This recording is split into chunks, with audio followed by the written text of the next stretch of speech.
കുറച്ച് വർഷങ്ങൾക്ക് മുൻപ് അമേരിക്കയിൽ ഒരു കൊച്ചുകുട്ടിക്ക് തൻ്റെ മുൻജന്മ ഓർമ്മകൾ തിരികെ കിട്ടി. ഈ കുട്ടി പറയുന്നു, കഴിഞ്ഞ ജന്മത്തിൽ ഞാനൊരു പൈലറ്റായിരുന്നു, ഒരു സൈനികനായിരുന്നു, രണ്ടാം ലോക മഹായുദ്ധത്തിൽ പങ്കെടുത്തിരുന്നു, യുദ്ധത്തിൽ വെച്ച് കൊല്ലപ്പെട്ടു. ഈ കുട്ടിയുടെ അച്ഛനും അമ്മയും അമേരിക്കക്കാരാണ്, ക്രിസ്ത്യാനികളാണ്. അവർക്ക് മുൻ ജന്മത്തിൽ വിശ്വാസമുണ്ടായിരുന്നില്ല. പുനർജന്മങ്ങൾ എന്നത് അവർക്ക് അംഗീകരിക്കാൻ കഴിയുന്ന ഒന്നായിരുന്നില്ല.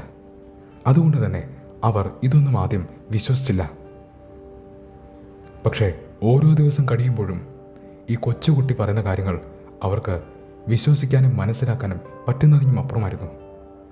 സാധാരണഗതിയിൽ അറിവില്ലാത്ത, ഇതുവരെ ഒന്നും വായിക്കാത്ത ഒരാൾക്ക് ഒരിക്കലും പറയാൻ പറ്റാത്ത കാര്യങ്ങളാണ് ഈ കൊച്ചുകുട്ടി പറയുന്നത്.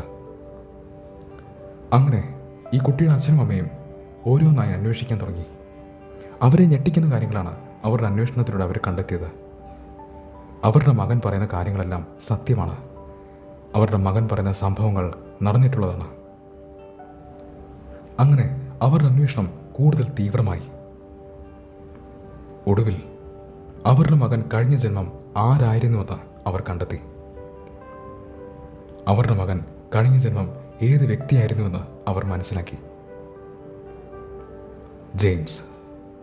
ജെയിംസ് എന്നാണ് ഈ കൊച്ചുകുട്ടിയുടെ പേര്. ജെയിംസിൻ്റെ കഥയാണ് ഇന്നത്തെ വീഡിയോയിലൂടെ നിങ്ങൾ കേൾക്കാൻ പോകുന്നത്. വീഡിയോ തുടങ്ങുന്നതിന് മുമ്പ് വളരെ പ്രധാനപ്പെട്ട ഒരു കാര്യം കൂടി പറയട്ടെ. ഒരു തെറ്റിദ്ധാരണയുണ്ടാവാൻ നിങ്ങൾ സൂക്ഷിക്കണം.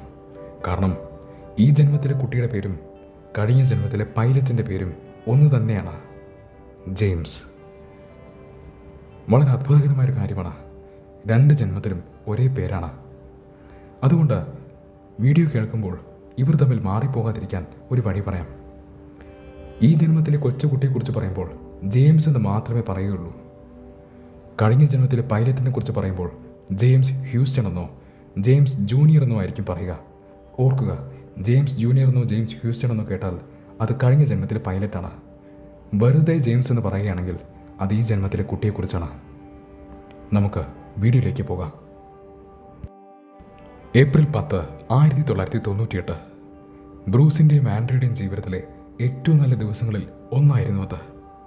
അവർക്ക് ഒരു കുട്ടി ജനിച്ചിരിക്കുന്നു. മിടുക്കനായ, നല്ല ആരോഗ്യമുള്ള ഒരു ആൺകുട്ടി. അവരവരുടെ മകന് ജെയിംസ് എന്ന് പേര് കൊടുത്തു. ജെയിംസിന് 2 വയസ്സാകുന്നത് വരെ വളരെ നോർമൽ ലൈഫായിരുന്നു ബ്രൂസിൻ്റെയും ആൻഡ്രയുടേതും. പക്ഷേ ജെയിംസിന് ഏകദേശം 2 വയസ്സായപ്പോൾ തൊട്ടാണ് സാധാരണഗതിയിൽ കേൾക്കാത്തതും നമുക്ക് വിശ്വസിക്കാൻ ബുദ്ധിമുട്ടുള്ളതുമായ സംഭവങ്ങൾ അവരുടെ ജീവിതത്തിൽ സംഭവിക്കാൻ തുടങ്ങിയത്. എല്ലാ കുട്ടികൾക്കും ഉള്ളതുപോലെ ജെയിംസിനും ഒരുപാട് കളിപ്പാട്ടങ്ങളുണ്ടായിരുന്നു. അതിൽ എയ്റോപ്ലെയിനുമുണ്ട്.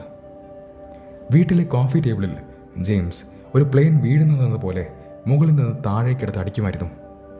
എന്നിട്ട് വിളിച്ച് പറയും, എയർപ്ലെയിൻ ക്രാഷ് ഓൺ ഫയർ എന്ന്. പ്ലെയിൻ വെടിവെച്ചിട്ടിരിക്കുന്നു, പ്ലെയിൻ തകർന്നു എന്ന്. ഇത് ജെയിംസ് തുടർന്നു കൊണ്ടേയിരുന്നു. പല ദിവസങ്ങളിലും ഇത് ചെയ്തുകൊണ്ടേയിരുന്നു. അങ്ങനെ കോഫി ടേബിൾ മുഴുവൻ സ്ക്രാച്ചും ചളക്കുമായി. ജെയിംസിൻ്റെ അച്ഛൻ ഒരുപാട് യാത്ര ചെയ്യുന്ന ഒരാളായിരുന്നു. അതുകൊണ്ട് തന്നെ ജെയിംസും ജെയിംസിൻ്റെ അമ്മയും അച്ഛനെ യാത്ര അയക്കാൻ എയർപോർട്ടിൽ പോകുന്നത് സ്ഥിരമായിരുന്നു. എയർപോർട്ടിൽ വെച്ച് ജെയിംസിൻ്റെ അച്ഛനോട് പറയും, daddy, airplane crash on fire. അച്ഛാ, പ്ലെയിൻ വെടിവെച്ചിട്ടിരിക്കുന്നു, പ്ലെയിൻ തകർന്നിരിക്കുന്നു എന്ന്. ജെയിംസിൻ്റെ അച്ഛൻ പലതവണ ജെയിംസിനെ ഈ ശീലത്തിൽ നിന്നും പിന്തിരിപ്പിക്കാൻ ശ്രമിച്ചു. ഇങ്ങനെ പറയുന്നതിൽ നിന്നും തടയാൻ ശ്രമിച്ചു. പക്ഷെ ഒരു ഗുണവും ഉണ്ടായില്ല. ജെയിംസ് ഇത് തുടർന്നു കൊണ്ടേയിരുന്നു. അങ്ങനെ ഇരിക്കുമ്പോഴാണ് ജെയിംസിന് പേടി സ്വപ്നങ്ങൾ തുടങ്ങിയത്. രാത്രിയിൽ സ്വപ്നം കണ്ട് പേടിക്കാൻ തുടങ്ങി. സാധാരണഗതിയിൽ ഒരു കുട്ടി രാത്രി സ്വപ്നം കാണുന്നതും പേടിക്കുന്നതും നോർമലാണ്.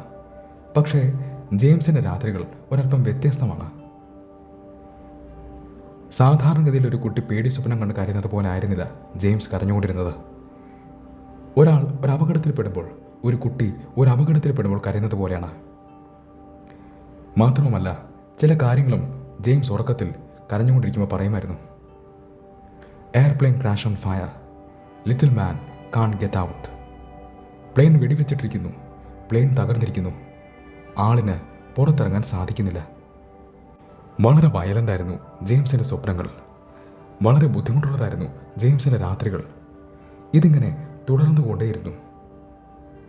ചിലപ്പോഴൊക്കെ ഉറങ്ങുന്നതിന് തൊട്ട് മുൻപ് ജെയിംസ് പറയും, ഞാൻ ഈ പറയുന്നതെല്ലാം എൻ്റെ മുൻജന്മ ഓർമ്മകളിൽ നിന്നുമാണ് എന്ന്. ഞാനൊരു യുദ്ധവിമാനം ഓടിക്കുകയായിരുന്നു. എൻ്റെ വിമാനം വെടിവെച്ച് തകർത്തു. ജെയിംസിൻ്റെ അച്ഛൻ ഒരിക്കൽ ചോദിച്ചു, നിന്റെ വിമാനം തകർത്തത് ആരാണ്? ജെയിംസ് പറഞ്ഞു, ജപ്പാൻകാരാണ്.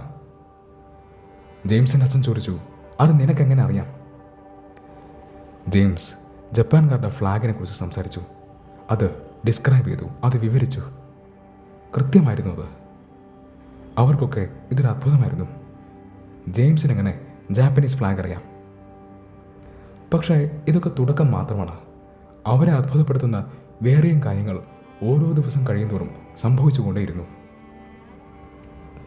ജെയിംസ് ഇടയ്ക്കിടയ്ക്ക് കോഴ്സെയർ എന്നൊരു പ്ലെയിനിനെക്കുറിച്ച് സംസാരിക്കുമായിരുന്നു. ആ പ്ലെയിനിൻ്റെ സ്വഭാവങ്ങളെക്കുറിച്ച് സംസാരിക്കുമായിരുന്നു. അന്വേഷിക്കുമ്പോൾ കണ്ടെത്താൻ സാധിക്കുന്നത് രണ്ടാം ലോക മഹായുദ്ധത്തിൻ്റെ സമയത്ത് ഡെവലപ്പ് ചെയ്യപ്പെട്ട ഒരു യുദ്ധവിമാനമാണ് കോഴ്സെയർ എന്നാണ്. അന്വേഷിച്ചപ്പോൾ ജെയിംസ് പറയുന്ന പല സ്വഭാവങ്ങളും ആ പ്ലെയിനുണ്ടായിരുന്നു. ജെയിംസ് പറയുന്നത് ഒരുപാട് തവണ ജെയിംസ് ഈ പ്ലെയിൻ പറത്തിയിട്ടുണ്ടെന്നാണ്. കുറച്ചാഴ്ചകൾ കഴിഞ്ഞപ്പോൾ ഇതുപോലെ തന്നെ ഇൻട്രസ്റ്റിംഗ് ആയ മറ്റൊരു കാര്യം ജെയിംസ് പറഞ്ഞു. ജെയിംസ് പറഞ്ഞത് ഒരു ബോട്ടിൽ നിന്നുമാണ് ജെയിംസിൻ്റെ പ്ലെയിൻ ടേക്ക് ഓഫ് ചെയ്തത് എന്നാണ്. നിങ്ങൾക്കറിയാമല്ലോ, എയർക്രാഫ്റ്റ് കാരിയർ എന്നൊന്നുണ്ട്. ഇതിൻ്റെ സഹായത്തോടെ കടലിന് നടുക്ക് വെച്ച് പോലും ഒരു പ്ലെയിനിന് ടേക്ക് ഓഫ് ചെയ്യാവുന്നതാണ്.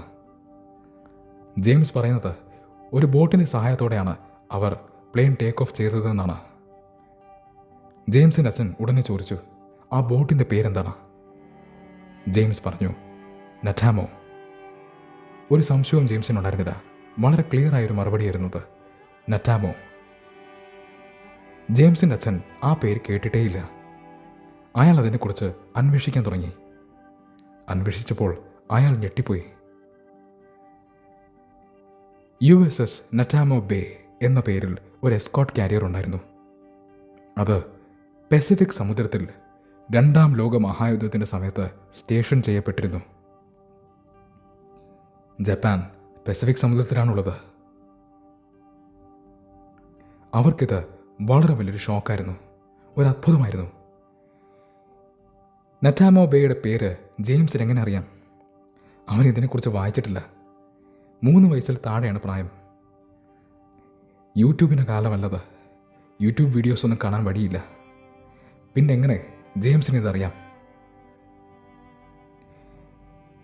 ചിലപ്പോഴൊക്കെ ജെയിംസിൻ്റെ അച്ഛൻ ജെയിംസിനോട് ചോദിക്കുമായിരുന്നു, സ്വപ്നത്തിൽ പ്ലെയിനിൽ കുടുങ്ങിപ്പോയ ആളുടെ പേരെന്താണ്? കാരണം ജെയിംസ് എപ്പോഴും പറയുന്നത് ആളിന് പുറത്തു കിടക്കാൻ പറ്റുന്നില്ല എന്നാണ്. ആ ആളുടെ പേരെന്താണ് എന്ന് ജെയിംസിൻ്റെ അച്ഛൻ ഇടയ്ക്കിടയ്ക്ക് ചോദിക്കുമായിരുന്നു.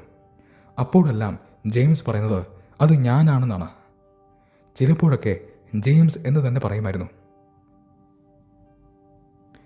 പിന്നെ ജെയിംസിൻ്റെ അച്ഛൻ ചോദിക്കാൻ തുടങ്ങി, ശരി, അന്ന് ഈ ആളുടെ കൂടെ ജോലി ചെയ്ത മറ്റാൾക്കാരുടെ പേരറിയാമോ?